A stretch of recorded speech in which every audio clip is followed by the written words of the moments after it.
My son, his name's Preston. He's just turned 2 in January, and he is the most wild, fun, happy, volcanic little boy you would ever meet. It took me 7 years to have him. At one point when I couldn't get pregnant, I let it go, and I just knew if God wanted me to have a baby, he would give me a baby.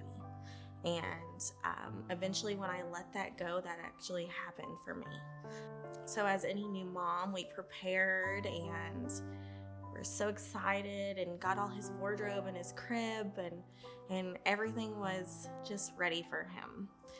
So as I went into my 38-week doctor's appointment, we just had lunch.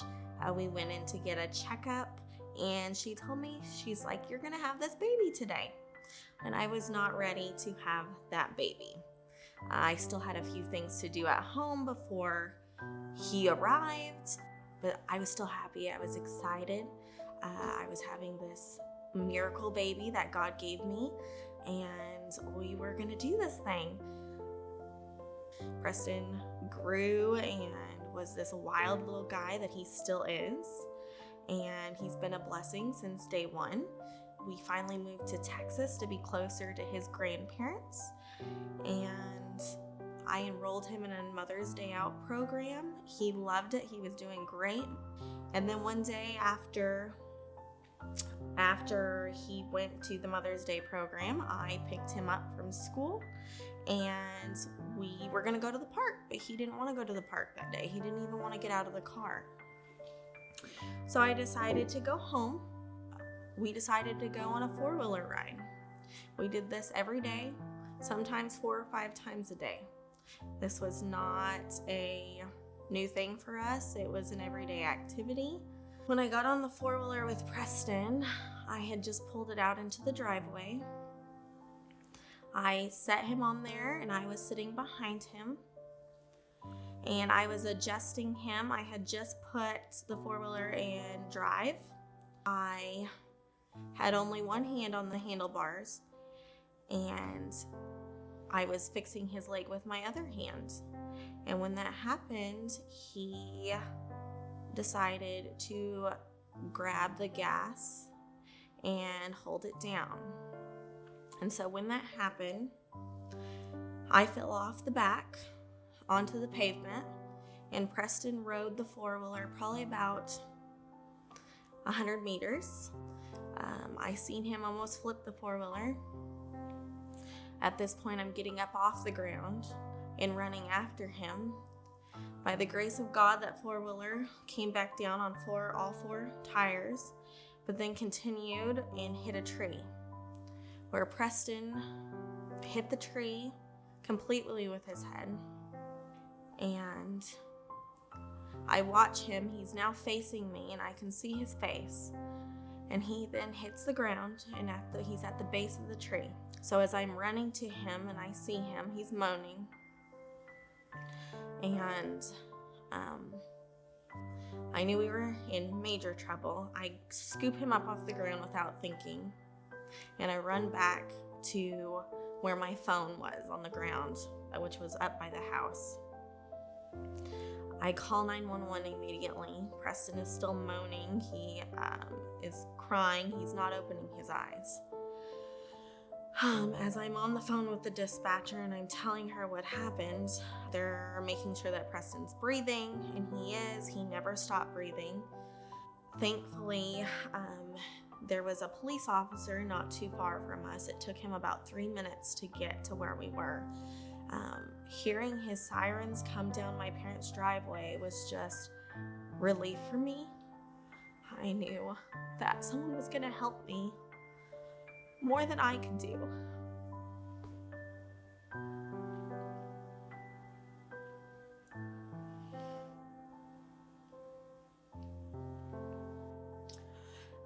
Eventually the EMTs got there, and the fire department, and they all stabled Preston's head. They told me that the Halo was coming. They were gonna airlift him to the nearest hospital. And at that moment,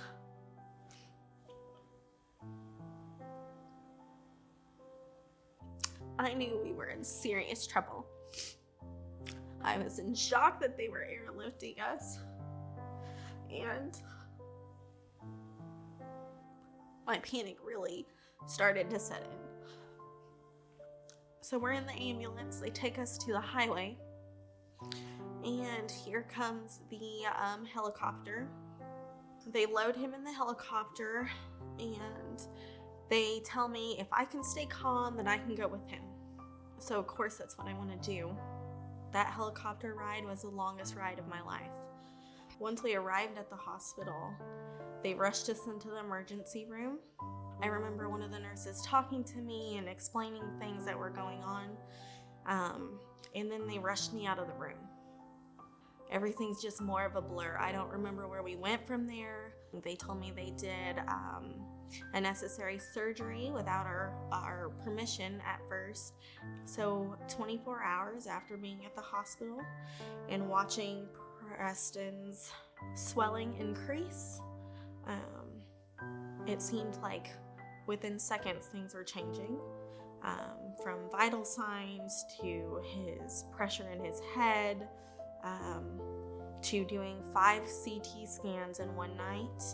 They were telling me that he had 3 skull fractures, which were bilateral, and that surgery was going to be a big possibility, but we had to wait and see.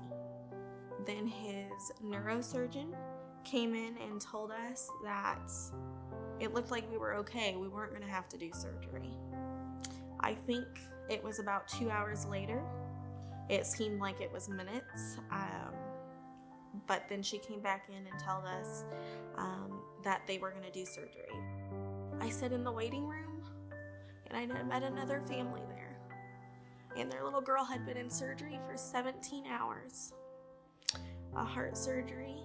And I needed that family more than they know. They prayed with us. We sang worship songs together. And that really brought light back into my heart that things were going to be okay. That God had a plan for us. We finally got to see him. It was shocking. As best as you prepare yourself for that, to see your beautiful child's head now with a massive incision was heartbreaking. He was on a ventilator breathing for him and was in a medicated coma. This happened and stayed like that for 15 days. Then they decided it was time to take Preston off medication and start to wake him up. This was so scary. We didn't know if he was gonna wake up. We didn't know if he was gonna be able to move or even know who we were. But Preston, being the Preston that he is, 15 minutes after they removed the medication, he woke up. We had a lot of up and downs from there, from seizure-like activities to neurostorming, and then his second surgery. Before that surgery, Preston was not moving his right side of his body at all. We were lucky to get a thumb move from him. It was concerning. They didn't know if he'd ever move the right side of his body again. And that was heartbreaking. To go from an active child to a child that might not be able to move.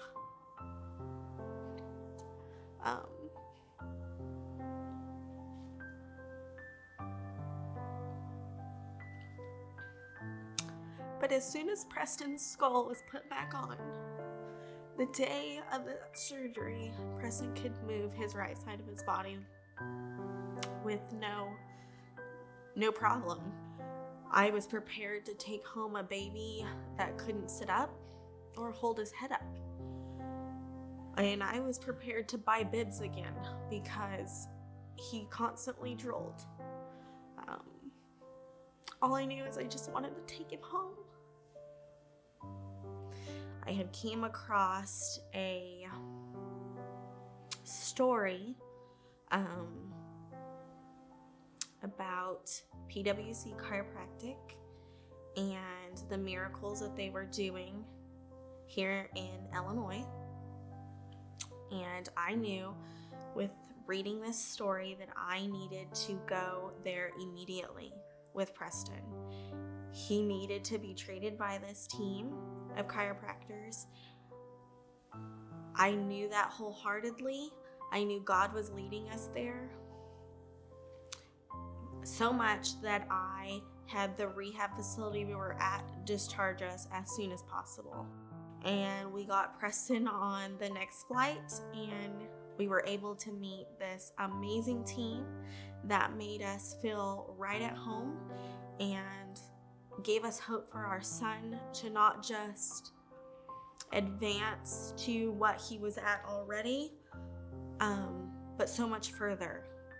Within the first 3 days, it changed our life. I went from being up almost all night with him on sleep medication. I was exhausted.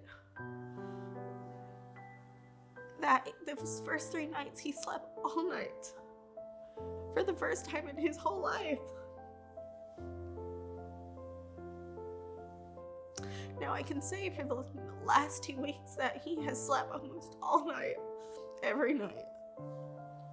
And prior to this, on sleep medication, he had been up from midnight to 6 a.m. almost every night. I was exhausted. His brain can't heal that way. I just didn't know what we were gonna do.